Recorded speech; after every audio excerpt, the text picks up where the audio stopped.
نہیں، جس کا تعلق صحابہ سے ہو، جس کا تعلق اہل بیت سے ہو.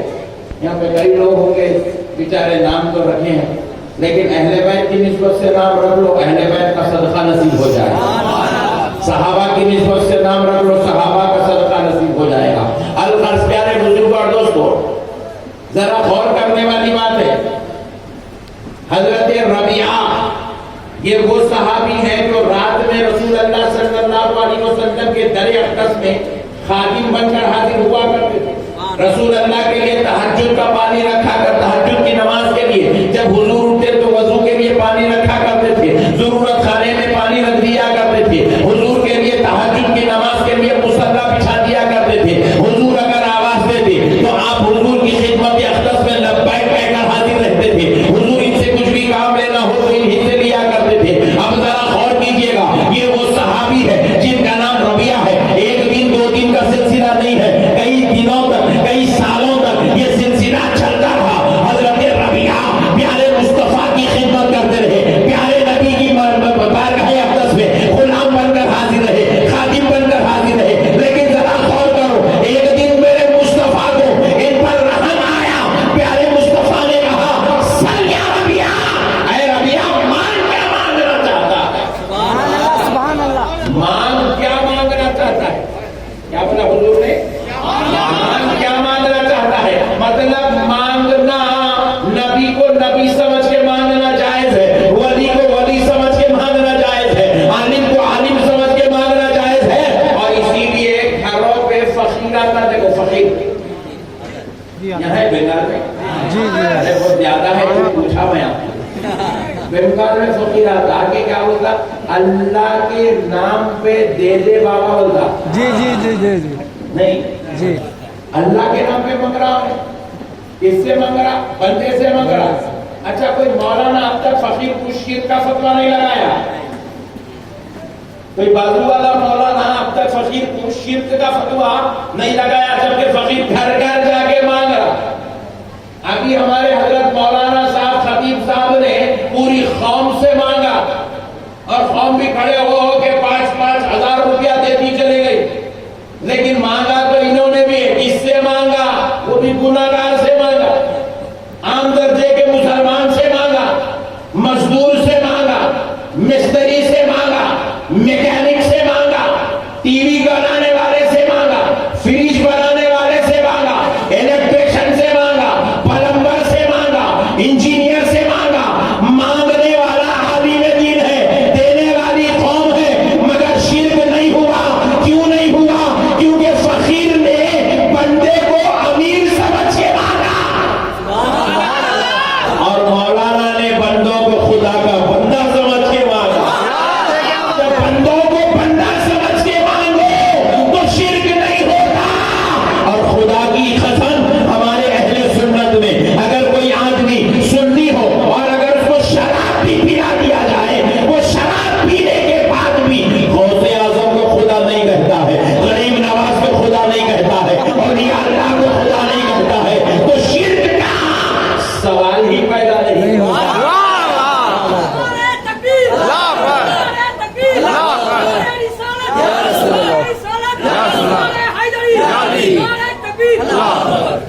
ماشاء اللہ. آتا لوگوں کو نعرے لگانا، میں نہیں آتا سمجھا. بنگال والوں کا آتا ہے، اللہ کا شکر ہے. میں تو سمجھا تھا آج کا جلسہ پورا فلاپ جائے گا، بالکل بیچارے گر گدے کرے، اتنا گھور رہے کہ مجھے 2 گھنٹے کی تقریر آدھے گھنٹے میں ختم کرنا پڑے گا. مگر وہ بیچارہ نوجوان اٹھ کے میری عزت بچا لیا.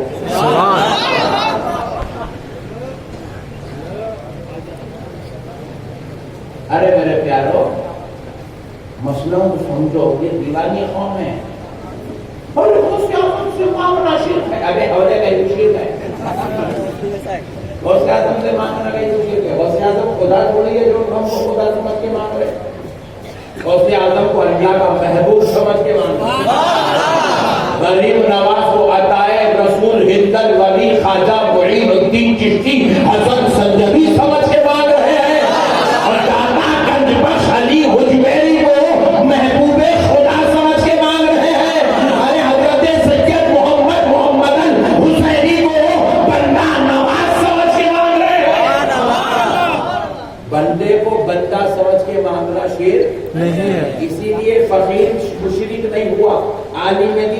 سے چندہ مانگا، مشرک نہیں ہوا، باپ اپنے گھر میں بیٹھ کے بیٹی کو بولا بیٹی ذرا ایک گلاس پانی پلا دو، مدد مانگا، بیگم کی مدد مانگا، بیگم ذرا میرے کپڑے استری کر دو، شرک نہیں ہے. کیونکہ بیگم کو بیگم سمجھ کے مانگا، اللہ سمجھ کے مانگتا تو شرک ہوتا ہے. بات سمجھ میں آئی؟ جی جی بیگم کو بیگم، بندے کو بندہ، بیٹے کو بیٹا، ولی کو ولی، نبی کو نبی سمجھ کے مانگنا شرک نہیں ہے. اسی لیے پیارے مصطفیٰ نے کہا ربیہ کیا مانگنا چاہتا ہے؟ تیری خدمت سے تیرا نبی متاثر ہوا ہے، آج تیرا نبی دینے کو تیار ہے، مانگ کیا مانگنا ہے؟ اچھا حضرت ربیہ کے قربان جاؤ. ہم لوگ تو بھی غوث اعظم کے پاس، غریب نواز کے پاس جا کے کیا بولے سرکار ذرا بیگم اچھی دے دو. ہم تو بیگم مانگ رہے، ہم گاڑی مانگ رہے، کاروبار مانگ رہے، بنگلہ مانگ رہے، تجارت مانگ رہے ہیں، بیٹا مانگ رہے ہیں، اولاد مانگ رہے ہیں، مگر حضرت ربیہ کے قربان جاؤ پیارے مصطفیٰ سے مانگا، نہ گاڑی مانگی، نہ بنگلہ مانگا، نہ بیٹا مانگا، نہ گھر مانگا، نہ کاروبار مانگا، نہ تجارت مانگا. ارے مانگا تو ایسا مانگا کہ خدا کی قسم مانگنے والا اپنی شان بھی بتا رہا ہے، دینے والے مصطفیٰ کی شان بھی بتا رہا ہے. حضرت ربیہ نے مانگا یا رسول اللہ. ربیہ کو کچھ اور نہیں چاہیے، بس جنت میں بھی آپ کی خدمت کا شرف چاہیے.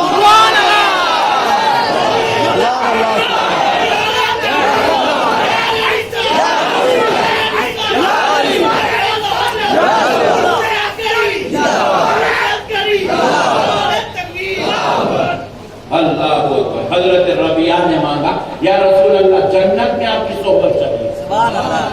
اچھا دیکھو مانگنے والا اتنی بڑی چیز مانگ لیا اور نبی یہ نہیں کہہ رہے نہیں یہاں کی بات مانگو، وہاں کا کہ تم چھوڑو.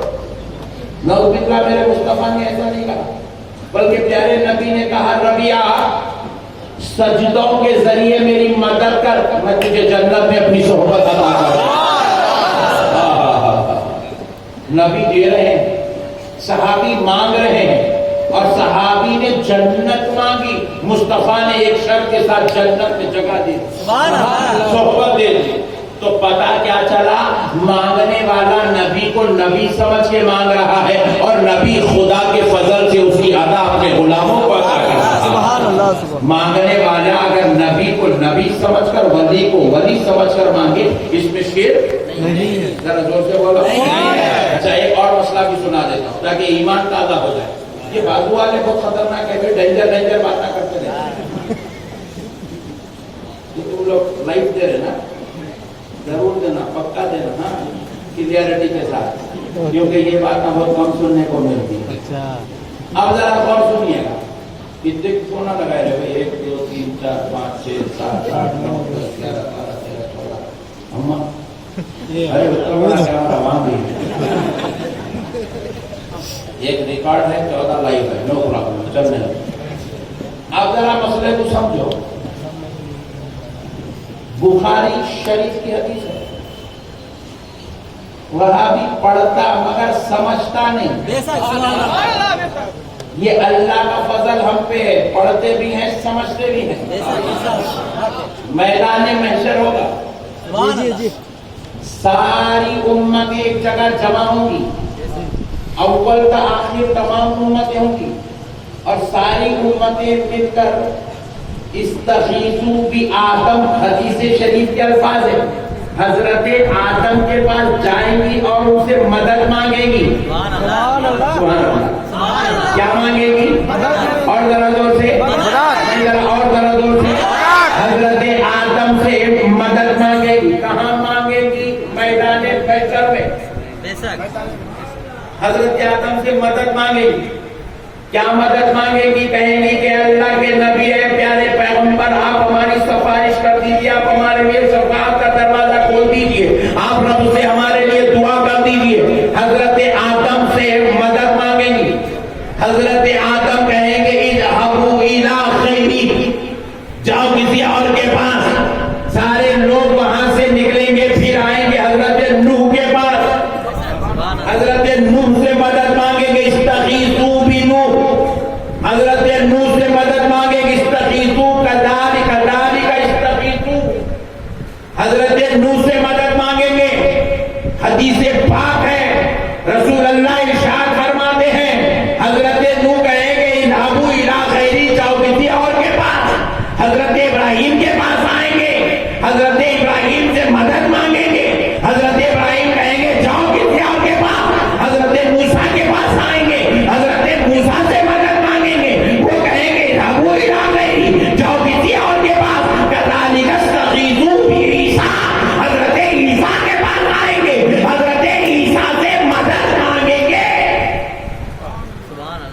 حضرت عیسیٰ کہیں گے اذهبوا الی غیری، جاؤ کسی اور کے پاس۔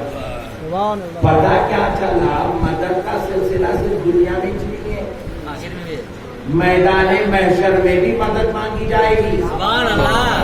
میدان محشر بھی مدد کے بغیر نہیں ہوگا، وہاں بھی مدد مانگی جائے گی۔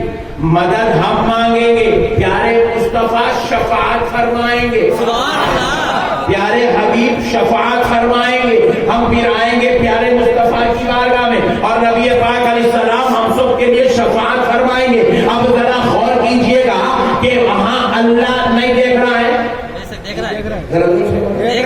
اگر یہ شرک ہوتا تو اللہ ایک ایک پیغمبر کے پاس بندوں کو کیوں پھرنے دیتا؟ ایک ایک پیغمبر سے مدد مانگنے کا نظام کیوں بنایا جاتا؟ یہ بندوں کا بنایا ہوا نظام نہیں ہے، یہ خدا کا بنایا ہوا نظام ہے۔ اللہ تبارک و تعالیٰ اپنے مصطفیٰ کی عظمت بتانے کی خاطر ساری امتوں کو حضرت آدم کا عیسیٰ سب کے پاس بھی جا رہا ہے اور سارے رسول کہتے چلے جائیں گے اذهبوا الی غیری، اذهبوا الی غیری، رب بھجوا رہا ہے، بندے جا رہے ہیں، انبیاء دوسروں کرے بھیجتے چلے جا رہے ہیں۔ بالآخر پیارے مصطفیٰ شفاعت فرمانا دنیا والوں کو کہہ دیں گے تم نے مجھ سے مدد مانگی ہے، میں نے تمہیں شفاعت کے ذریعے مدد عطا کر دی۔ سبحان اللہ۔ شفاعت کے ذریعے مدد عطا کر دیا۔ مدد کا دروازہ تو وہاں بھی کھلا رہے گا میرے بھائی۔ بیٹا محشر کے میدان میں باپ سے مدد مانگے گا، اولاد اپنی ماں سے مدد مانگے گی، مرید اپنے پیر سے مدد مانگے گا، اور مرید پیر اب پیرانے پیر سے مدد مانگے گا۔ سبحان اللہ۔ سب مل کر جا کر غوث پاک سے کہیں گے سرکار ہم قادری غلام ہیں، آقا ہماری شفاعت فرما دیجئے۔ غوث پاک سرکار اللہ کی بارگاہ میں گزارش کریں گے، دعا کریں گے، اے اللہ یہ وہ لوگ ہیں پروردگار جو دنیا میں مجھ سے وابستہ تھے اور تو نے مجھ سے وعدہ کیا تھا اے عبد القادر جو تیرا ہو جائے گا وہ جنت میں چلا جائے گا۔ اور آج وقت آ گیا ہے عبد القادر کے غلاموں کو عبد القادر کی سفارش پر جنت میں جگہ عطا کر دے۔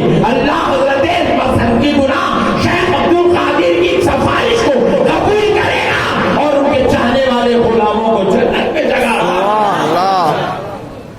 ہم مدد مانگیں گے وہ سفارش کریں گے، اور اللہ ہماری مدد مانگنے کو شرک نہیں کہے گا بلکہ محبوبوں کی سفارش کو قبول کر کر ہم مدد مانگنے والوں کو جنت میں جگہ عطا کریں گے۔ کہاں سے لائے میرے بھائی یہ مسئلہ؟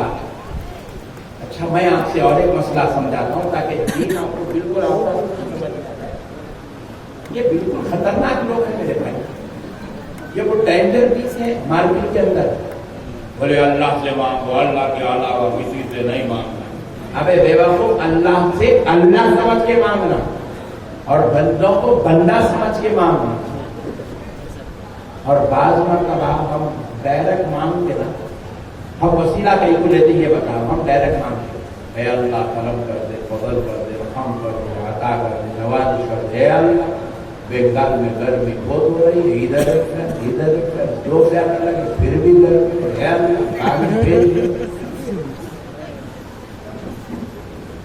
ہم گناہگار ہیں۔ جب ہماری دعائیں نکلتی ہیں تو گناہ بیچ میں آ جاتے ہیں،